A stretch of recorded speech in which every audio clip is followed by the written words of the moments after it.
جو حاکم حکومت کو وہ چاہتا ہے اس زمانے میں سے شہید تھا، اس زمانے میں شاعری اور شعرا، اس زمانے میں میڈیا، علماء اس زمانے کی میڈیا،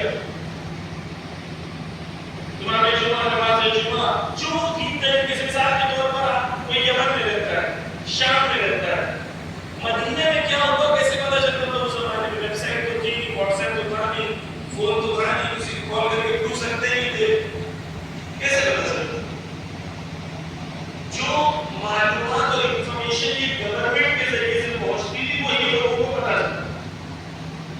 توجہ، اب جب کیا ہو رہی ہے یزید اور پوری اس کی پورا اس کا نظام، میڈیا، پورا پاور اور قدرت کیا چاہتی ہے؟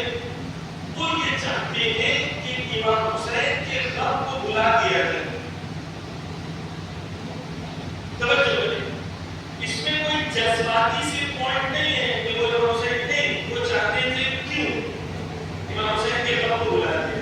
کیوں؟ اس لیے کیونکہ لوگوں کو اگر پتا چلے گا کہ امام حسین قتل ہو گئے تو سوال ہوگا کہ امام حسین کو قتل کیا کس نے؟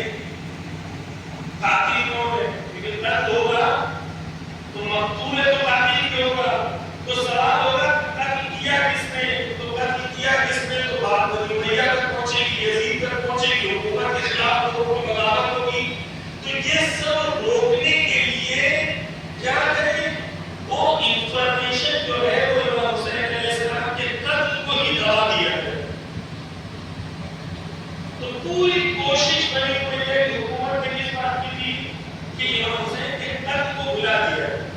اس کا جو ہم لوگ بار بار سنتے ہیں کہ بنی ہوئی کیا چاہتے ہیں، تو اس کا پرسپیکٹو ہمیں سمجھنے کی ضرورت ہے کہ کیوں ایسا چاہتے ہیں۔ اب توجہ کریں، اس کے برخلاف اہل بیت کی اسٹریٹجی کیا تھی؟ اہل بیت کی اسٹریٹجی تھی کہ ہمارے پاس مین اسٹریم میڈیا نہیں ہے، ہمارے پاس مین اسٹریم میڈیا نہیں ہے، ممبر نہیں ہے، امام جمعہ نہیں ہے، نماز جمعہ نہیں ہے، علماء نہیں ہے، بے علماء نہیں، کچھ نہیں ہے ہمارے پاس، لیکن اس کے باوجود ہمیں کیا کرنا ہے؟ اس کے باوجود ہمیں امام حسین علیہ السلام کے غم کو زندہ رکھنا ہے، ایک دو امام حسین کے مقصد کو باقی رکھنا ہے، دو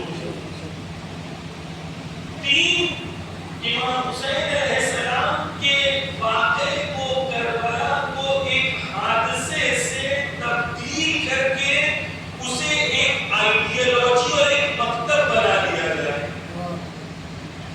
کربلا ایک ہسٹری نہیں بنے، ایک آئیڈیالوجی